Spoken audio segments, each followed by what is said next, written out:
Hello there, everybody. Welcome back to the LJL Officially Unofficial. We are back here with Game 2 of Day 10 of the LJL 2022 Spring. Initialize and Oak still joining me for this one as we're going to be breaking down, well, before we get going, Rascal Jester facing off against Crest Gaming Act. And given the result of the previous game with Sengoku picking up the win, I feel like the stakes for this one, Initialize, are going right up.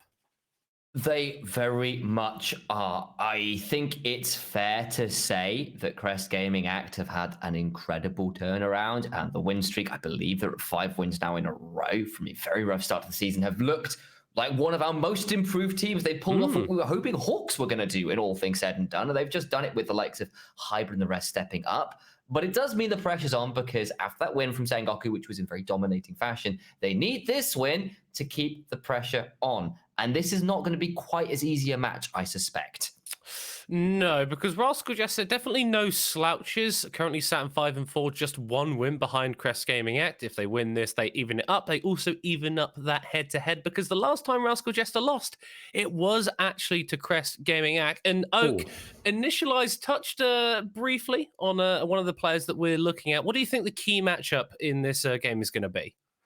I think we're going to be looking towards bot side here. I don't know, there's a single player on CGA who's looking particularly good. Hybrid, top 40 KR player, has come in the last 5 games absolutely swinging. He already looked decent at the start, but as the split has progressed, he has gotten more and more on point with how he's playing through Nema, as well as the rest of the team, and how they're facilitating him to get some really not only highlight reels but also just play incredibly well. And this is one of the big tests because you mentioned briefly that Rascal Jester is going to be a big matchup to watch and thinking, well, Burn and Core were doing better, but Soul Secret was one of the bot lanes from last year and still look incredibly good now. And it's going to be us watching these 2 lanes fight against each other and going, well, who's going to come out on top? I mean, yeah.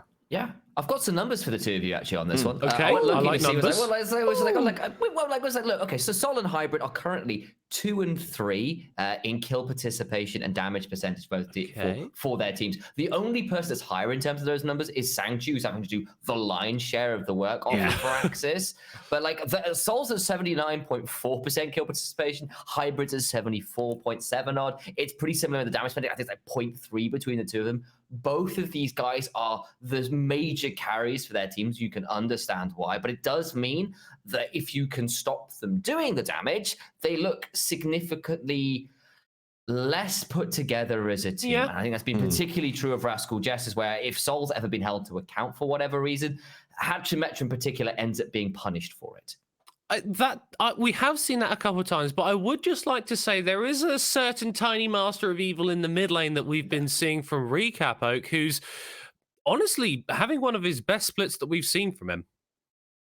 Yeah, Recap has been a fantastic facilitator for his team, and as you're right, it's on this Veigar. A key pickup of this team. They've picked it 4 times the split so far.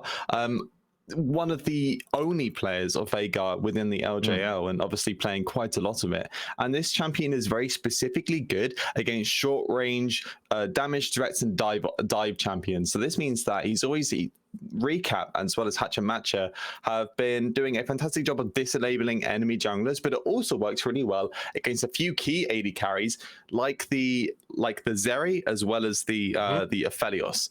And this means that we're going to be seeing who can get Jinx, because I think this is going to be a really big thing. Who gets Jinx is a really important thing to be looking for, because if Hybrid gets no Jinx, suddenly Recap's main identity is with the Veigar. That gets resolved so quickly by longer range threat damage. And Jinx after level 9, you get full stacks on Q, or full points in Q, you get that 725 range, and Veigar doesn't look nearly as scary anymore. Yeah, that was the thing that really surprised me in the previous game. Jinx went completely unbanned and didn't get any attention at all, which honestly, that made me feel quite unsettled as someone that has been enjoying her in the current meta. Initialize, you've got some thoughts. I think what it basically said was when they went for the Ziggs Leona instead, right? And they put that towards the bot lane to allow for the flex, and they went for the Draven top, and like that was basically saying we have to pull some shenanigans, otherwise you go for the drinks every time. And like While we're on a little bit of a tangent here, like you look at the LPL, there were some numbers that came out of their Twitter account yesterday, which basically said Jinx has been played 170 more times than their third most played AD carry. Like it is like Jinx, Aphelios a second, and then it's Zeri, who's Zeri a third, who's banned all the way down. But it's like 40 games on Zeri. Everybody's playing Jinx, Aphelios. Everybody wants the Jinx side of that matchup. But that's specifically for places like the LPL, where resets and running at people under towers has often been a go-to strategy. So it makes a lot of sense with the passive. And I want to stop you there because we did just see a man that does love to run under towers.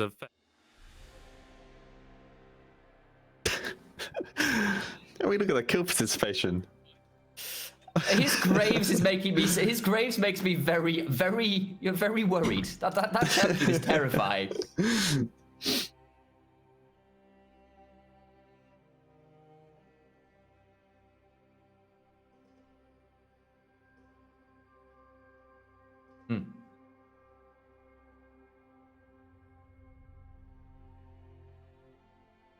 Yeah, and I think this kind of comes through Kaito, who, after some struggles in early season, having picked up the Syndra, actually not looking pretty hot, especially in the most recent games. And things like the Syndra really enable these early game junglers that Kassin loves to go for, and just aggressive plays in general. We're seeing a lot of Volibear come up from Kassin as well. And these two champions in Tangent have done really well with buddying up, trying to find, even if not just direct kill pressure, just presence in lane to rotate that into bot lane pressure. And I think they paired up fantastically as we're coming into it. And I think really just helping to facilitate hybrid is great. And Kassin as well, as you mentioned, alongside that, he's had a couple of Graves games. I don't know if you guys saw them. There was one game on Wednesday. No, I have literally blanked them from my memory because I think they were a little bit too obscene. There was some serious R-rated, horrible things that were going on in that game. Middlecott was casting it. It was a great call, by the way. But from one player to another, that was good work.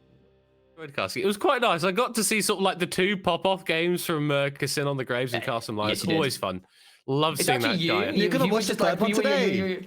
It is me. When I'm on broadcast and CGA get Graves, pop-offs occur. It's just the effect that I have on these guys. Last matchup that we haven't really touched on too much, haven't really thrown too much focus on is in this top side, Eno and Nap. A couple of players that I think it's fair to say are a little bit less priority, a little bit deprioritized by both of their teams initialize? Yes, I think Nap tried to make a statement last week when he gets to Akali and actually does really, really well. He did a fantastic job on the Akali last week, and I think that is fair to shout out as a bit of a change from the usual style. But he is known as being a weak side top laner, and I know as well is a newer player and often left on things like the gangplank duty because you want to focus the other side of the map. You're looking for things that can play by themselves and be useful come mid-game because your jungler's just not going to be there. We'll have to see if these teams can be useful by mid-game, and the draft is going to impact that one. Gents, take it away. Well, thank you very much, Middlecott. We're into the pick and ban, and now to see whether we get another pop-off game from Kassin or whether we're going to end up with something just a little bit different here in this game. Bans already come through. Graves understandably away from Kassin alongside the Xin Zhao. That Zeridan, of course, ladies and gentlemen, Renata is enabled. And I have been chatting with a few people, Gulborg and Orcs, of course, for LPL and NLC, and of course LEC. Like I've chatted with these guys about what they do, what she does, and how she's supposed to work. So if that does come through, we'll start that conversation up. As it stands, no one brave enough to pick up the Chem Baron quite yet. Jinx comes in, and we mentioned B1 being so important, especially this Jinx being high priority for whoever ends up getting it, and it does go towards Rascal Jester. So the immediate response, as you mentioned, Aphelios is the common default. They locked that in here, but the Lee Sin specifically picked up by Kassin, which isn't his usual go-to, but I think it's honestly a sit away from Hatchameja.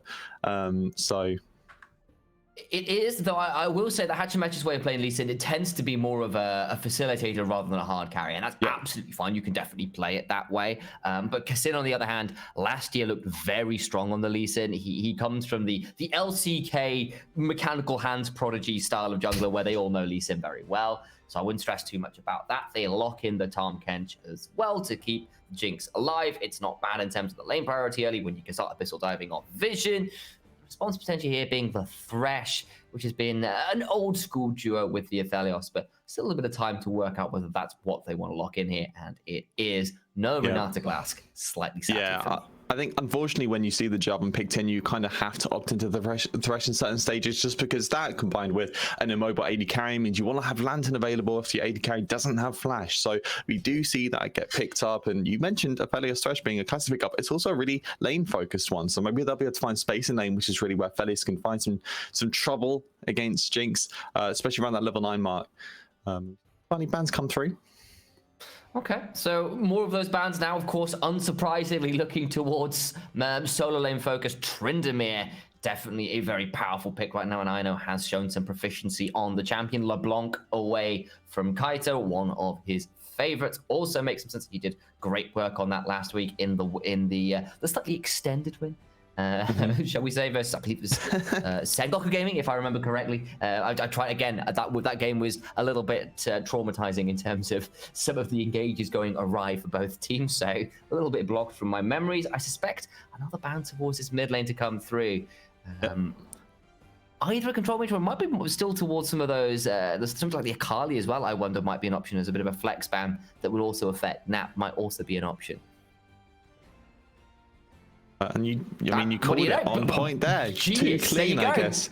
Brain's too bloody big. Akali gets taken away. Now CJ have to opt into first pick of red side on second rotation. Can I send like an official request to have you replace Nightmare? Because he'd never like, give me that kind of compliment fade that play, Well, it's just because I like to do those kinds of things too. And okay, the Syndra gets locked in. This is Kaito's most played champion thus far this split. And as mentioned, now that this has been rotated into his pool and he's been playing it pretty often, he's looked pretty good in it so far. It's a really heavy early game facilitator as well. And Lee Sin Syndra, I think, is probably the most damage kill threat at 6. This V combo that people are doing a lot of the time to try and just, as soon as level 6 gets hit by both these players, you just kill whoever's in It's Season 3, baby. Ari versus Syndra, J4 and Lee Sin. That is an old school matchup, but with slightly different champions these days. Of course, I don't know the rest of it. Now, though, of course, we have to work out what they're going to do. I wasn't going to call that out, but there it is. He's so excited. He's throwing things around. I just love Ari so much, man. When I said you need to replace Nightmare, I didn't mean like you had to go quite that far, but that's fine. Gnar locked in as a perennial. I could have seen this coming. Gnar gets locked in for Eno, which he's been opting towards GP Camille, but you see how much damage is on the board for Rascal Jester. He does decide to go for something a little bit, not only a stable blind pick, but also a little bit more teamfight orientated to get some more CC for Ari and Jinx to play through, right? Instead, there will be the Gwen locked in. Nap, honestly, last year, even when Gwen was around and very, very strong, it took a long time for the LJL to get aboard the Gwen train. Nap, though, was an early adopter and was probably our best performing Gwen last year, all things said and done. And I'm pretty excited to see what he can do again this year on it. He's already picked it the once and did look pretty good on it from what I recall. So time to see what you can do. You can certainly play into the Gnar. The Mega comes through. You can definitely still trade with him at that point, which a lot of other champions can't. So 2 champions that can be left alone in their top lane. What a surprise. And we've got ourselves a focus towards mid and bot. A lot of pick in mid, hyper carries bot. Almost like we know these teams, Oak. That's crazy. I mean, who could have seen these kinds of drafts coming? Who knows? I am quite excited to see. We're going to keep the focus around bot side because I think, as mentioned, hybrid specifically has been the key carry for CGA. But when this Gwen gets slotted in, I always love seeing how it does in early game because for me, that's make or break for this champion. If it's able to facilitate a path through early game are relatively easy. Once you hit mid game, this champion just loves to run people over, and that can give a lot of space for your carries, especially when you have something like the Thresh as well. And I think you combine that with the Lee Sin Syndra, this comp is very pick orientated. They're going to be looking for the fight first. They're going to be looking for key targets, and I think this gives opportunity for some back and forth. Whether or not Nema and Kassin or Kaito can be the facilitators for the early pickoffs to pick off recap or so, whether or not these players are able to get their defensive counterparts off, whether that it's not called consume, whether Kenj can pick up the carry, or whether recap will be able to get the spirit rush off in time to avoid these pickup points and look for their retaliation. Absolutely, because between Scout of the Week, between Death Sentence, between, of course, Graviton, between Lee Sin looking for flash kicks, you have got options to get those picks, as you said. And it means, for me, a lot of this game is going to be around vision control. Because face checking an Ari is a death sentence. Face checking a Thresh is literally a death sentence. Yes, yeah, no. At the moment I said it, I was like, wait, there's a Thresh on the other side. Unfortunately, I have got to go there. So yeah, that's my bad. That was actually not even deliberate for once. I'm normally right on point with just throwing awful puns out and considering it content, but this time it was not deliberate. I'm just like accented puns are the funny. best kinds of puns.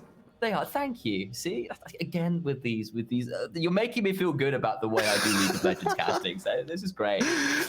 But very, what's the word? Affirming. There's the word I'm looking for. Is CGA kind of looking for a bit of a late invade. Nemma with an unusual route through will find the ward. Recap will be spotted, but not gonna have too much. Yeah, and this. It's This yellow trinket really good at spotting early pathing. So whether or not Hachimecho starts top or bot side, this ward comes in late enough that if he opts into a 4-cam clear, he should get spotted by that trinket, which is really big because Jarvan is one of those junglers who can take race early on. If he really wants to get that 4 clear going or a 4-camp going, he can do so. So nice little ward coming in from Nemma.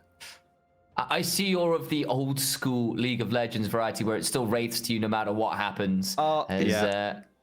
As a little bit of an early bush start here from Rascal Jester, of course, with the ward placed down early by the Raptors. It did give Salt and Secret the ability to step further forward into the lane to try and contest the wave. And that does probably mean that they can force the level 2, they can force the shove, and they can kind of try and keep that pressure on, especially with Hachimecha pathing towards his bot side. Whereas, interestingly, Kassin has started on his blue buff and will likely be pathing towards the top side, which is not necessarily what we expect out of the way this team plays, but they could instead look towards a mid lane gank, even if the top lane is perhaps not quite as viable, as trades definitely coming through in mid as well, with both corrupting pots and already down to solo charge there for Recap, who's taken some early trades and some bad Dark Sphere damage, I suspect.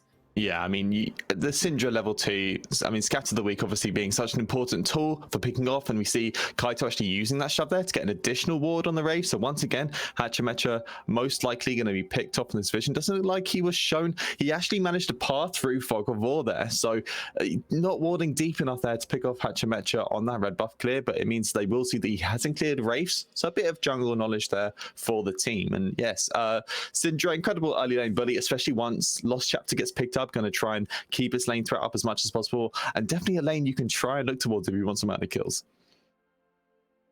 Hachimecha, though, has claimed red buff and now look for the early gank. There's no option of something like a Dark Passage to get him in, of course, because Nemo's got the Thresh on the other side. But we'll decide there's not going to really be an option there. Just coming around to see whether there's any sense of a potential gank coming through. Of course, they got their own early ward over by the Gromps. They knew what was going on. It'll just be the Scuttle Grab take. And maybe a look into mid lane might be an option here before Hachimecha rotates back around to secure his Raptors and then on to Crux. Hachimecha appreciating that top side start just to avoid finding that Lee Sin in the early game. I think navigating away from that can be really crucial to making sure you get that nice, easy clear and maybe look for a gank on the other side of the map. So I'm sure he's sitting happy. He will finally get spotted out by that red side ward on Wraiths. So not only will Kaito and the rest of this team know what camps he's cleared, they'll also know he's there, and they should know his timers on his continual clear. So hopefully they'll be keeping that in mind. They will. Time to see whether they can make any use of it, though. It's a very different thing to not have the information. You've got to do something with it, however. So eyes on that, eyes on some of those resets.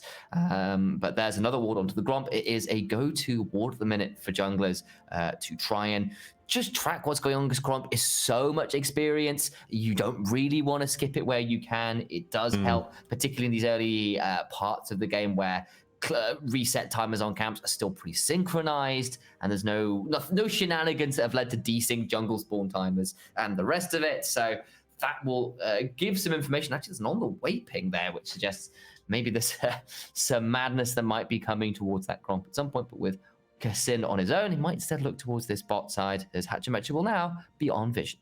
They're looking for the lane gank. Remember, Lantern available, so it's all on Nemma to land this hook. Shows on vision as the minion creeps forward. Oh, that single minion screws the lane gank. That's very frustrating. And you could see what they were trying to do. I appreciate the attempt, but one single minion providing vision just about over the Lee Sin. Even through that, though, as Nema came in on the early reset to get vision around this Drake as well as facilitate Kaito in this early pressure, they could look towards this first Drake as no vision is yet to be placed around it by Rascal Jester. And Kaito, so much wave pressure, seeing and repeatedly shut these waves in and make sure that vision is for the side of CGA at the moment.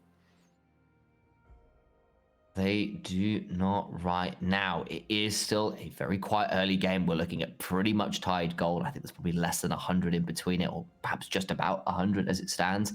Hachimecha, though, could maybe look for a dive down bot side, but I think he would be a little bit bold. Instead, we'll decide with that control wall down that the best option here is to go for this early dragon. Still a couple minutes until something like the Herald spawns. No camps up and spawned yet either. So recap with the level 6 will come down, offer a bit of support, because Sin will be around. So maybe we might actually end up with the contesters Nemo and Hybrid now coming up.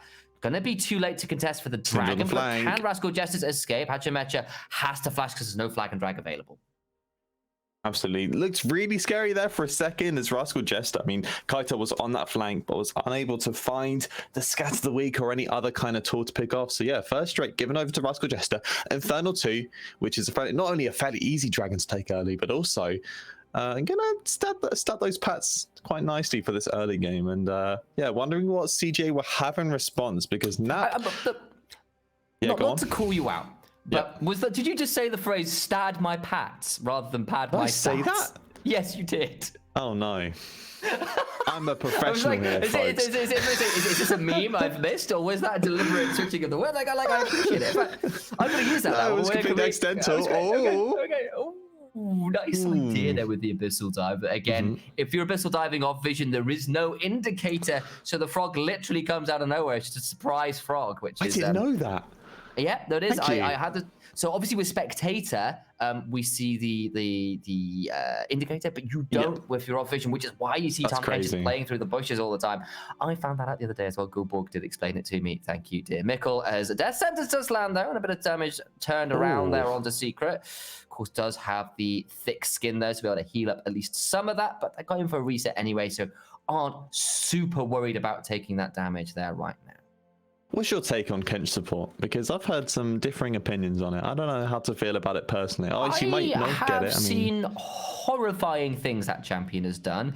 If you are good at being aggressive on him, because you don't get to play him defensive anymore. It's basically what the impression I've been getting, and maybe we have got a little bit of time to have this conversation, because Secret, of course, was a big Kench player last year. That was a very different style before the reworks and stuff came through. But basically, it's how good are you at using Abyssal Dive? So Keria over in T1, incredibly good at it. If you want to look at it more ELL level, Duel for someone like Bifrost, for example, very, very good at using it. But the point is, you dive in, you knock multiple people up, you do a lot of damage, it's a long-range engage, it can be off vision, you can then start using things like the Tongue Lash to try and get not big amounts of damage through that. The slows come through, then you get the Devour after. You've actually got quite a lot of burst.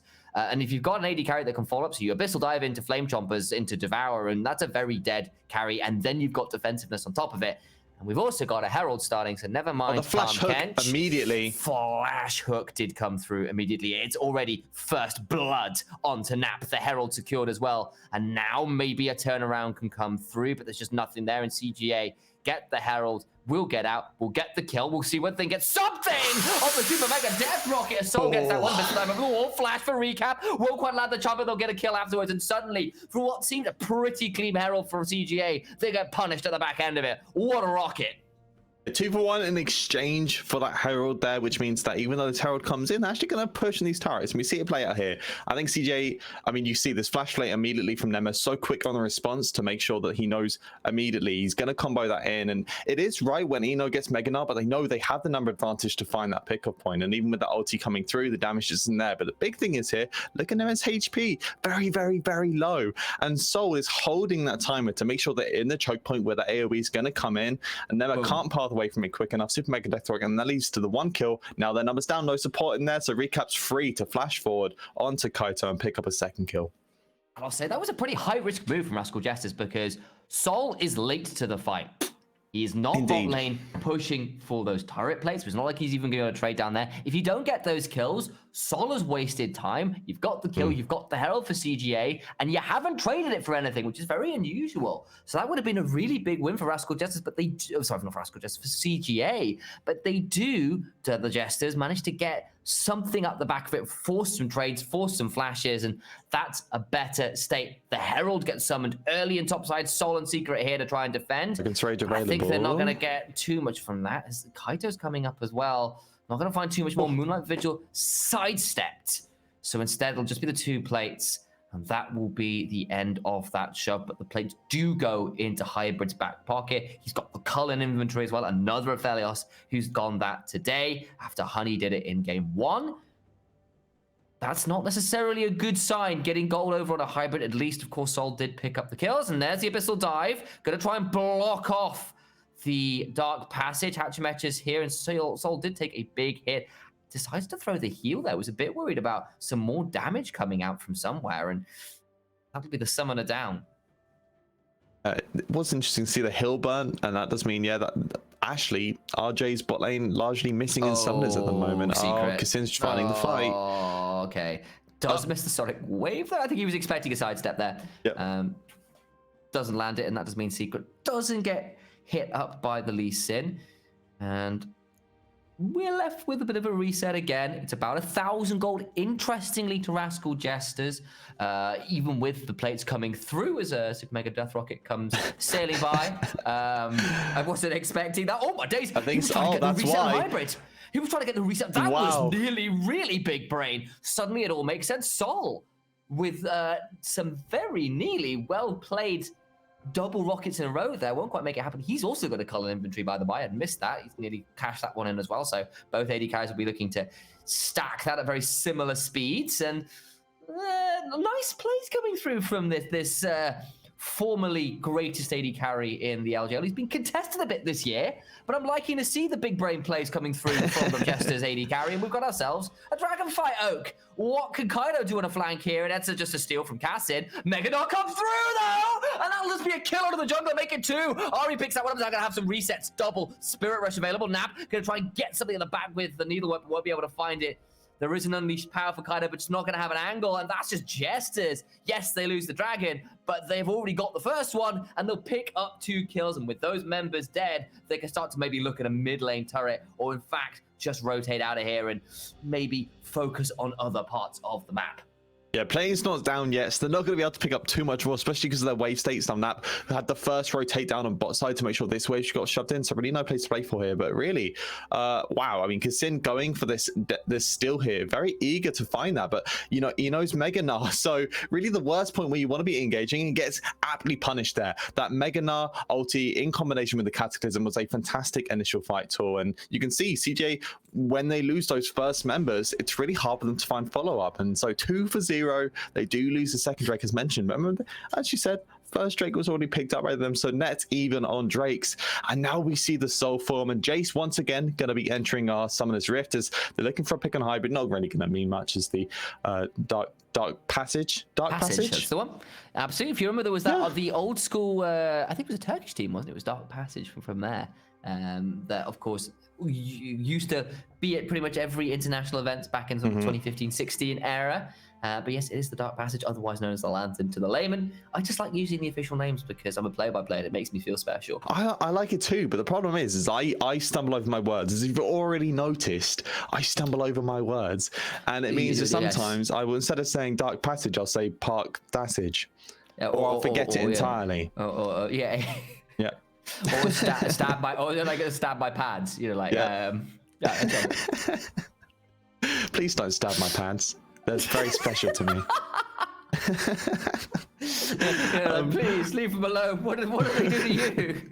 And that's Rascal Jester. The infamous LJL pad stabber. That's where I keep all my stabs. It's Rascal Jester, after picking up three more kills over CGA. They've got 2k gold lead, and they've actually used that to create a rather nice vision line. Are you seeing this across the river? Look at that vision. It's very nice, and this should also lead into the second herald as well. Not Shirley this time, not Shelly. And now the plates have fallen, could be a very quick tool to pick up this mid lane tier 1 and start to open up the map a little bit. Absolutely, and with no turrets having yet fallen, actually, despite being 15 minutes into the game, not really had the opportunity to do so yet. There's been some plates that have gone down, obviously, but no full structures either taken down by themselves or in trade. This Herald should likely be able to do it. Now with the platings fallen, though, Sol's going to look to try and start that one up as over the wall goes Secret, but that's very aggressive. And he's going to take a lot of damage here from Crescendum Severus. He's a tanky boy. That's about to come down. Wait for the Chakras to come out. There's the Death Centers coming through, but Hatchemetcha's around. He's on a wall, though. You can see that's over the wall, and that's a very sensible use of vision there to spot out potential dives. I know on this bot side as well, just aware there might be some pressure sides. I'm just going to take the Krugs. I don't want to walk up towards the river where I'll be overextending, but Hybrid, Nemo, forced away from the tower by the attention of Rascal Jester's jungle and bot lane. Will allow first turret to go towards Rascal Jesters, who have now kind of, with a couple of those kills and with some of that early structure money, managed to get themselves up about a 2,500 to 3,000 gold lead here in these mid-game portions of the game, which is great news for the Jesters, who have sometimes been put apart a little in the early game. Let's try and fight their way back at points, especially when we've seen bot lane contests, but Sol and Secret on rare form, up a lot of gold here. You can see that's a lot of where the advantages are between the mid and bot lanes, which is exactly what you want if you're a Jesters fan. And honestly, one of the interesting things to see is that Rascal Jesters have opted into a 4 or a 5-man red trinket. I can't tell because Hatchemetch is currently sitting on the Herald at the moment. So even through that first turret as well, they haven't used the Herald yet, which is another thing to add to. But yeah, Heralds, red trinkets across the board, and they've been using this to reduce CGA's vision to a matter of atoms and have managed to sequester all sides. You can see even as CGA build this back up again, as soon as this wave gets shoved in, especially with Eno having so much pressure on the top side, Kaito's gonna have to rotate into this, and this means the number advantage is around this mid lane just before Drake spawning. So we could see some dual goal spawners. They have the Herald as well. They can use it to force mid lane turret. In the meantime, Eno is pressuring up this side lane turret with TB available, and the Drake is on spawn. How are they going to handle all of these objectives? CJ, look for the third Drake. Okay. So the top lane tower will not quite fall yet. Dragon started up, but the vision control you called for with this comp, especially all the pick they want to be playing with the advantage with the setup, but they're just going to be forced away from the Dragon. Herald in mid takes a lot of the damage, or a lot of the health of that structure down as well. And Rascal Jester's come away from everything. They're going to throw down the flame drops, won't quite be able to secure the tower with it on top. And that top lane tower is a breath, an auto or two away from falling. And I need to see some proactivity from CGA, or they're in danger of being monumentally far behind, like to the point where it's not even playable anymore. And I really want to see Kaito get out of this top lane, get him through mid or bot side if you can, and get Nat back into that matchup purely to limit Eno in this split push, as well as get Kaito in a position where they can affect these fights. Because Scatter the Weak is one of their key pick tools for this mid game, right? We want the Syndra with the Ludens being picked up, with all this burst damage coming through the Unleashed power. They want them to pair up with Nema and Kassin and really get opportunities to find individual picks. You know, set up your vision, wait for Rascal Jester, as they have been doing so far, to try and take that vision back again and look for the pick. And instead, Kaito's locked up inside lane a little bit, and I think it is really hurting CGA's proactivity. I've got to call it out though. It's already triple Mercury treads. You've got a Tahm Kench Devour. When you've got a front line like the Meganar and the Jarvan and the Tahm Kench in front of you as well, I don't know how easy the picks are even to pull off at this point. I don't know whether it might already be a little too late. You've already got the Tenacity, you've already got the Magic Resist, you've already trying to deal with you know, the Devourer as well, if that's kept for Sol in particular, who's a big part of the consistent DPS. It's going to be incredibly difficult to make those picks happen. And then, so then you add in, you've nearly got a Locket coming through. Like, well, what do you do after that one as well? Yeah, we're really going to be looking towards Hybrid and Kaito and see how they itemize to nullify or increase their DPS points. Because, yeah, with these mercs coming in, CC chaining is going to be so important for CJ to find the correct fight. So not only do these players need to be on board with each other, we also need these carries to really get in damage points where they can pick off maybe some of the tankier members of Rascal Jester. Absolutely. And of course, Aphelios, Gwen, very good scalers. Syndra in the late game, I don't care whether it's not going to CC you for that long. She can still 100 to Z you with a level 16 ultimate or whatever. There's enough squishy members to make that happen. But at the moment, I know definitely winning out in terms of the pressure on the side and with the hull breaker nearly. It's going to be like a stride breaker in the mid lane. We're going to engage Matcha Mecha, but the Cataclysm through. Going to get Devour back out, but it's a flash forward. Fantastic. It's a 2-for-1 special. And that will be the kill for Hybrid. Going to try and turn it around on a Kassin. The Ignite not quite enough. And that will be a solid flash from Nemo to block the super mega death rocket as well. They get the pick. They had to burn some summoners to do it, but they get out alive, and it's an important kill onto Hybrid. Yeah, but the problem is, what are they actually going to get from this? A fantastic pick up there. Really, really well played, but only leads to a single kill. And now 2 players are recalled, which means Rascal Jester had the priority and they pick up the mid lane tier 1. So even when a fight goes in the favor of CJ, it immediately gets pushed back against them. Rascal Jester pick up mid lane tier 1. This is going to really help with how Rascal Jester expand their vision. As soon as this mid lane tier 1 gets picked up, you're going to see this vision line move ever forward as all 3 tier 1s are now gone now.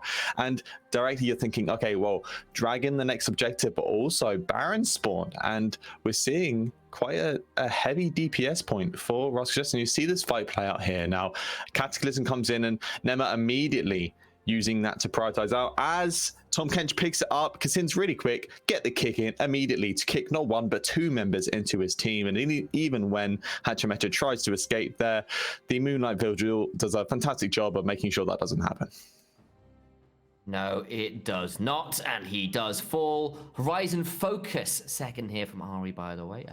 Not quite as common, but of course you can activate it by using both your charm and of course the active from Everfrost. So you have got multiple ways to make that happen, which does mean to lead to the increased damage. So not a bad pick, just not necessarily your most standard. I don't know, Showmaker's done it before if I recall correctly. So interesting option. Of course, Kaito has gone towards the early blighting jewel, which makes a lot of sense considering all the magic resist that is being built up right now by Rascal Jester, as we called out earlier. Especially with those CDR boots, he really needs to hit a good penetration point early on. I don't know if that Shadow Flame would be quite enough to really burst out some of the Mercury Tread, some of the tankier members of Rascal Jester, as Kassin has dashed forward very aggressively with the safeguard, and now we're seeing a bit of a standoff as next Drake is under a minute now. But look at these lanes assignments right now. Rascal Jester have 3 waves shoved in. They're setting themselves perfectly up for this Drake, as even through CGA taking an initial grasp on this Drake control, look at how much golden XP they're bleeding in these side lanes. They are. And now with that 5-man sweeper setup as well, they want to fight for this vision control, but CGA already in the river, already starting the Drake. It's not going to make as much difference at this point. Look at Nap is on the flank. It's not the best flanking champion, of course, but if you can get into the fight, once that CC is burned, you can make it happen. Can Kassin make another steal happen? 2 dragons for us, which would be sole point. It's a big stun onto Hachimecha, forces Kassin to go back out. They get the dragon, they've caused by keeping Hachimecha away, and with the HP bars so low from Sol in particular, they're going to have to run away. No dragon to their name, and CGA win the war in the river. Dragon in hand for them. Very honestly a big win for them. They knew that Rascal Jester were in the perfect position to fight. We mentioned the side lanes, and in turn what they do is they use that Dragon's Rage to disengage Hachimecha right as the dragon falls below that smite range. Really, really smart. Pick up the Drake basically for free, and this is going to give them you know, at least opportunity to maybe look towards Soul Point in 10 minutes time. I really love the mechanics actually from Kassin there, where he basically throws the Q1, that Sonic Wave, at the dragon, then Ward Hop kicks Hachimecha away, and then takes the return Q back towards the dragon to make sure he's back in dragon in time, which is like really good way of getting as much distance between the dragon and the jungler as possible. No, it's something we see a lot around we see it a lot around Baron, right? But nobody ever really sees it around Dragon. Very smart coming out from Kassin there to confirm that objective.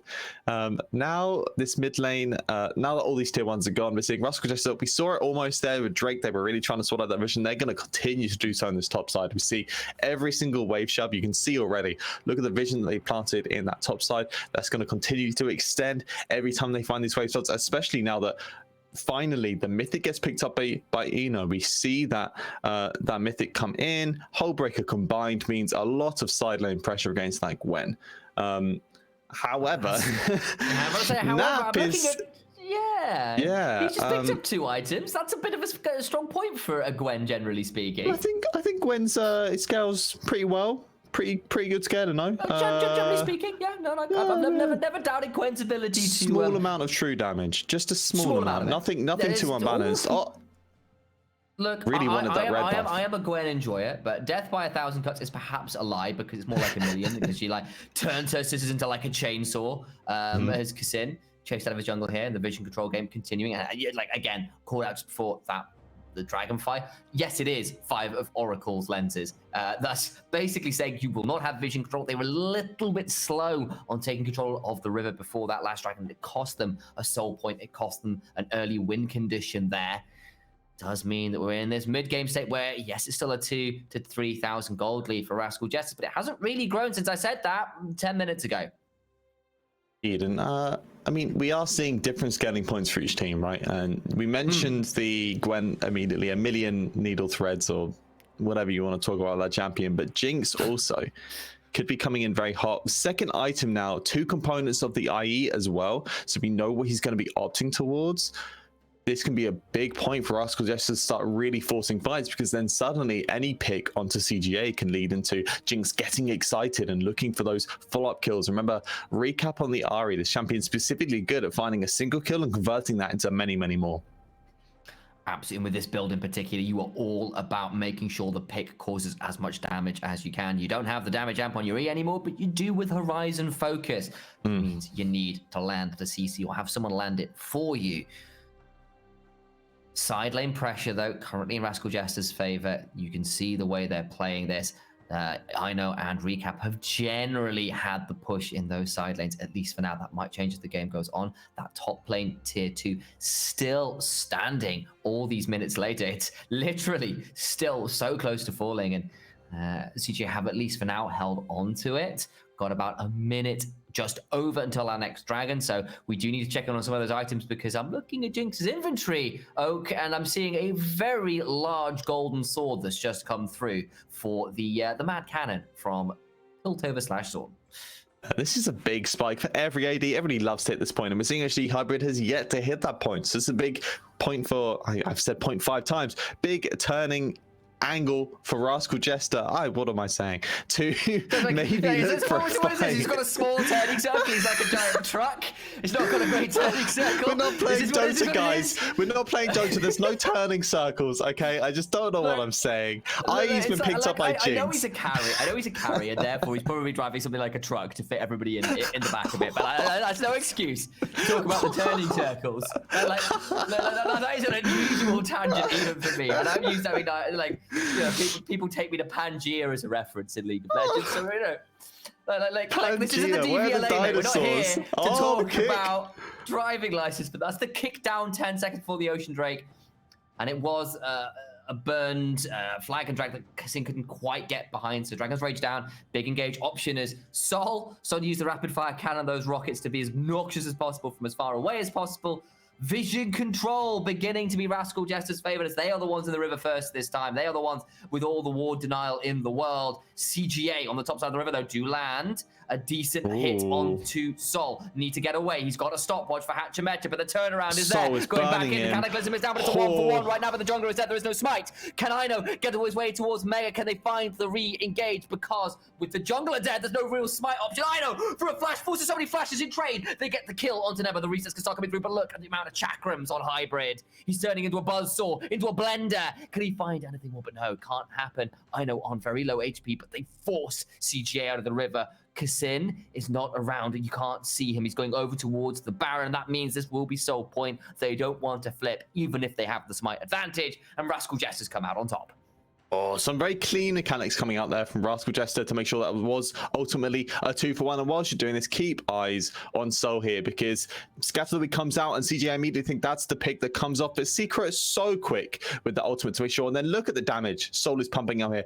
Absolutely shredding this hallowed mistless Gwen here, and as the fight continues, you can see Soul basically just playing clean up point, and then finally Eno with the fantastic Gnar to pick off the second kill. And this means that all of those initial picks from CJ, other than Scatterweek, are completely gone, because Sin's still not with the Dragon's Rage, meaning no response here, and they have to walk out and respect this Drake. And Soul gets picked up by Rascal Jester, a very, very big win now, as they have 2 win conditions to look towards, and so the Jinx is just getting ever stronger.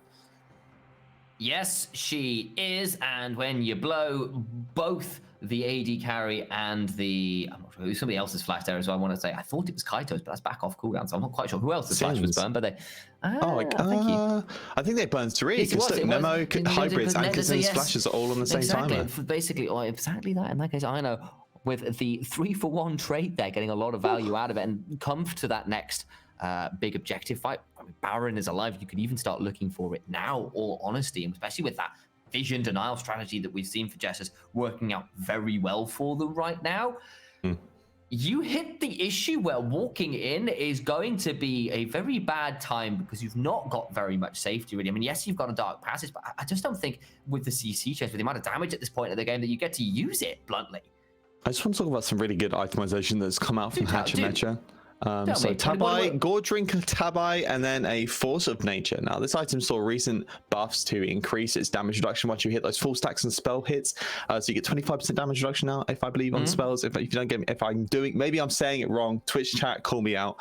And this means that, you know, a lot of spells are going to be going this way. Specifically the Syndra and the Gwen are going to be pumping out a load of different spell rotation. This means he's going to hit those stacks very quickly and knock down a lot of Kaito's potential damage output in these fights, and it's really going to limit how much effectiveness he has to disengage Hatcher Mecha and Eno as well, who's also picked up the item from diving their backline, and really sets up Rascal Jester to find quick fights to better benefit Soul, to get excited. And he has been performing exceptionally thus far. 203, got the early plate. Yes, like the CS is pretty even, the kills are pretty even, but the gold so much in favor of Soul right now. Here was that item ahead of that last fight. That was a really big deal. You've seen Hybrid has completed his Infinity Edge now, so he is online himself, and problem is that might have been a little bit too little, a little bit too late. There's a Zonya's now in Ferrari, who's also picked up an Oblivion Orb to try and cut through some of the healing that's going to be coming through from Lee Sin, Hybrid, etc. Gwen especially as well, actually, for that matter, with the Riftmaker, nearly at a death cap. But if you can get Gwen to death cap, if you can get a third item onto Kaito, maybe fights around that Soul, maybe fights around that Baron look a little different with those items in your inventory bolstering your damage. And interestingly, from Kaito, we're seeing a couple of things picked up. So Needless, as well as an amp time, maybe leading towards a Shadow Flame third. But on top of that, also a stopwatch inventory. So either the Shadow Flame, a Zonya's, or potentially even a Rabadon's, all being slotted into his kit over the next 10 minutes or so, if the game lasts that long. And mostly of that is through Rascal Jester now, as we can finally see, a lot of gold on both AD carries, but the real meat of that gold lead is through Rascal Jester's remaining players. Whilst a 1k gold lead come through Soul, the remaining players pick up that slack of that 3k gold lead, and a 4k gold lead even. Absolutely. And Drake spawning in under a minute now. We're seeing 4 items finally picked up for Jinx, and also 4 items in Hybrid. So both AD carries in perfect position. 3 items actually on the top laners as well, and CJ are feeling it right now. Big items picked up by Nap as Charm lands. That is a very large hat coming in for Gwen. Gonna see whether it'll provide the damage required if Nap can make the plays around this dragon happen. It will be a massive swing. They want to prevent Soul. They want to get a Soul point themselves. They currently hold court in the river, and it is a Rabadon's death cap, not the crown with the Ornn in, but it's still feeling very regal right now for the members of CG. It's a massive amount of damage from Soul, who chunks out 2 people before this critical fight. They're going to have to back away, and all that position they had, it's lost. Kassin now can regenerate some of that HP through his jungle camps, but Kaito has lost that for this fight, and the Drake is being taken so quickly. He's been rooted. The knockaway with the Mega now. That means Ocean Soul is secured for Rascal Jester. The fight now commences. Hatchemecha locks down 2 in the back, and it's already 2 dead in 2 more, with Soul picking them up. He's looking for even more. He's named after the sun, and he is burning with the fury of 1,000 of them, or at least the gold pieces. He had that much lead before it all. He'll get an ace to bolster that one as well. The gold lead will extend, and it's just lights out, sun sets for CGA. CGA committed to that fight even after the Drake was taken, so a clean ace comes in. Now this is definitely going to be an in for Rascal Jester. The question is now, how much more can they take? We're seeing death timers for 5 seconds on AD on support and jungle, and 20 on their carries. Can they keep pushing? They've got the wave, they've got 5 members. It's Nemo alone, alive, hybrid in 5. You're looking at Kassin now up, but the Nexus is bare. The Nexus is down, and Rascal Jesters cut Crest Gaming Axe win streak short, and will move up to 6 and 4. And what a slice into this 3-tiered second place within the standings. Now that, first of all, in the first game, we saw Sengoku cement their lead as this 7-3 team now. Rascal Jester have just thrown a wrench in the works, and now 6 and 4 themselves. Crest Gaming are now 6 and 4 too, so that's tied for 3rd place. And wow, what a resounding win for Rascal Jester as they come on looking really, really comfortable. Soul had a fantastic game. Their Hatchemecha looked really on board with the Juvenalties. Multiple Cataclysms to really enable this comp that really was looking to play through these multiple reset carries, and yeah, looking very, very strong. They did an excellent job of it, and it was a little bit close. It was a little bit tight early on. There wasn't much action, but then the gold starts coming through, the objective control starts coming, sweepers everywhere start coming through, and they get the win. But with that, we're going to have to cut to a quick break. And when we come back, we'll have a breakdown of that game. And then after that, might have some fresh faces on the broadcast. So stick around, if only to see all of those people as well.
Hello there, everybody. Welcome back to the Analyst Desk as we are breaking down that Rascal Jester's victory over Crest Gaming Act, getting the win, tying up the standings with their opponent today, and keeping the pressure on those teams at the top of the table.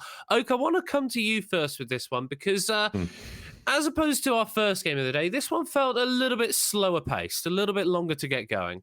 And the draft was more traditional, I'll say, as well. We saw a lot more of the exchange of AD carries, as well as the Jarvan and the Lee Sin coming in, which have both been not defaults, but very common in this stuff. We did see some unique drafts forming. So obviously, once again, Ahri being picked means that Ahri and Jinx, both reset champions, means we get to see Rascal Jester playing for reset opportunity. And then when you combine that with the Jinx scaling with this Kench, they really were just waiting to hit that 30-minute mark. And that's really when the game started to kick in. Fifth or sixth Drake in, we started to see some really, really cool fights begin. And this was really off Soul, off the back of him getting this IE and getting a really big spike. And finally, this Jinx become the omnipresent carry threat that we really see it as.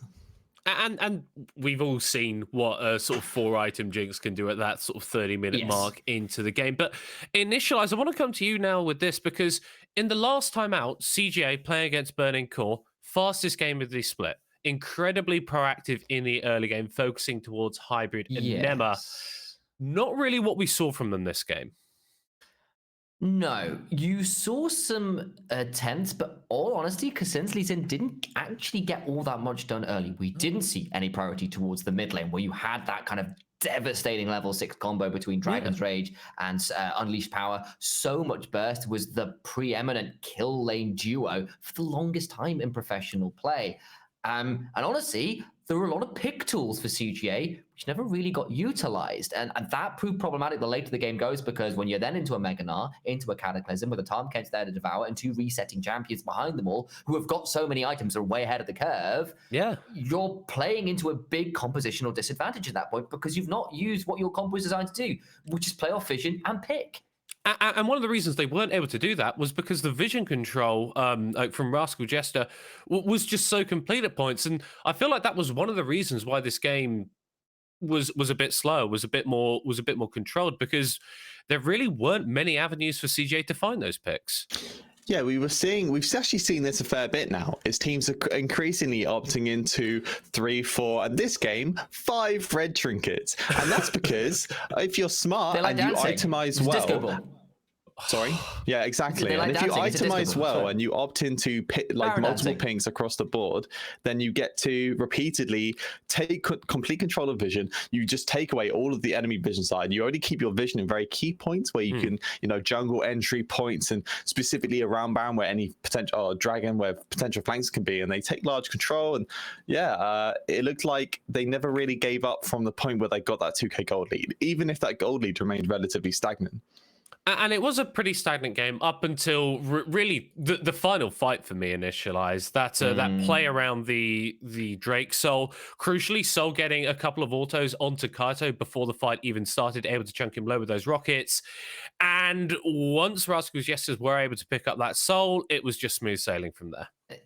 It was smooth sailing at that point, absolutely. Like, there've been some contests early on. Kassin managed to get a Drake steal, managed to kick out Hatcher Mecha from another one as well. Like, all of those things looked pretty good, but the later the game got, actually, they kind of realized that they couldn't actually hold position anymore. And the moment Mega Gnar, like, I know, honestly, found some really good engages in a lot of those fights, at least after the dragons and stuff, which was a massive deal for this team you get those engages come through, then you got a Cataclysm, then you've got a Tahm Kench going forward, you've got the excitement coming through them for Soul on the Jinx, and it became too much to deal with. And with the Ocean Soul there to bolster the healing that Ahri's already getting off her passive, and the reset she's getting when you've already got Jinx, who's at 4 items and therefore got enough healing to her name anyway, it just wasn't a lot really for CJ to be done at that point.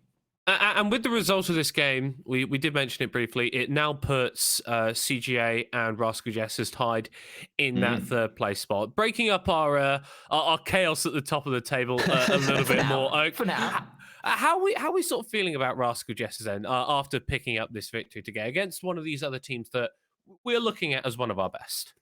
It's interesting to see how Rascal Jesters and CGA have both been a little bit inconsistent. They both dropped and won games against each other, as well as dropping games against other teams we wouldn't really expect. So I'm kind of waiting to see, after Super Week, which next week, by the way, keep eyes on that.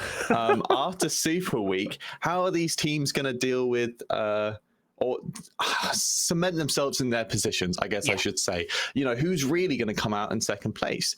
that's where my eyes are at. That's where I'm looking like who's really number 2 and number 3. Yeah. Because number 1 uncontested, so you're fighting really for number 2 spot.